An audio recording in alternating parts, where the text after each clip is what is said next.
Hello! In this 3-minute video, we will be looking at why and how we should be conducting a disciplinary hearing. So what are disciplinary hearings? Disciplinary hearings are an important part of managing employee behavior. It helps maintain a productive and respectful work environment. And in this presentation, we will cover the key steps in conducting a disciplinary hearing, as well as best practices and legal considerations.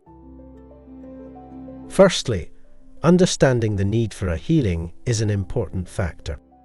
A disciplinary hearing is a formal process that is initiated when an employer has concerns about an employee's conduct, performance, or behavior. The purpose of the hearing is to allow the employer to present evidence and allow the employee to respond to the allegations before a decision is made. A disciplinary hearing should only be used as a last resort after informal methods of addressing the issue have failed. Remember, a disciplinary hearing is there to change a pattern of behavior. Making a decision, right or wrong, has the potential to end a career, so should not be taken in haste. After considering all the evidence presented, the employer should make a decision about whether or not to take disciplinary action. If disciplinary action is taken, the employer should decide on an appropriate sanction, taking into account any previous warnings, the severity of the conduct, and any mitigating factors. The employee should be informed of the decision and provided with a written record of the hearing and the decision. Please note, you do not have to make a decision right away. You can take time for deliberation and seek advice before making your final verdict. When carrying out a hearing, you must always think of the legal considerations. Employers must ensure that the disciplinary process is fair and reasonable and in compliance with employment law.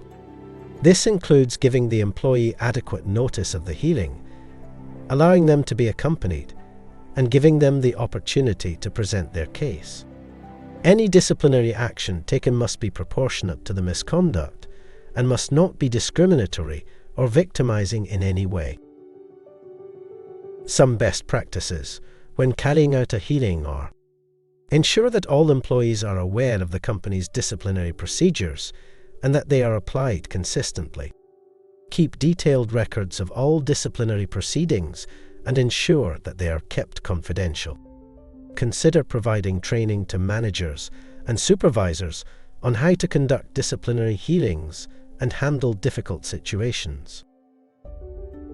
During a disciplinary hearing, the employer should ask themselves relevant questions to obtain all the necessary information and evidence. 1.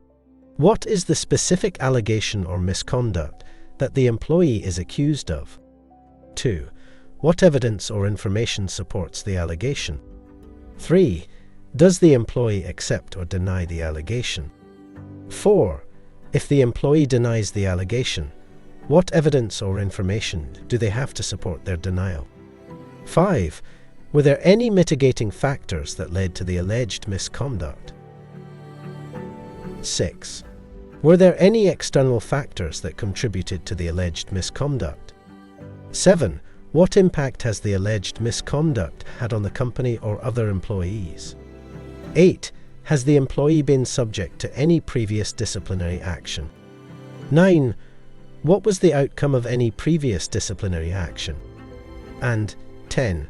What is the employee's perspective on the situation, and what do they believe is an appropriate outcome? These questions are designed to provide a comprehensive understanding of the situation and to help the employer make a fair and reasonable decision based on the available evidence. So, in conclusion, carrying out a disciplinary hearing can be a challenging and sensitive process, but it is an important part of managing employee behavior and maintaining a productive and respectful work environment. By following the key steps and best practices outlined in this presentation, employers can ensure that disciplinary hearings are conducted fairly and in compliance with employment law. Thank you for listening to this presentation on conducting a disciplinary hearing in the workplace. If you have any questions on this subject, please contact your management team.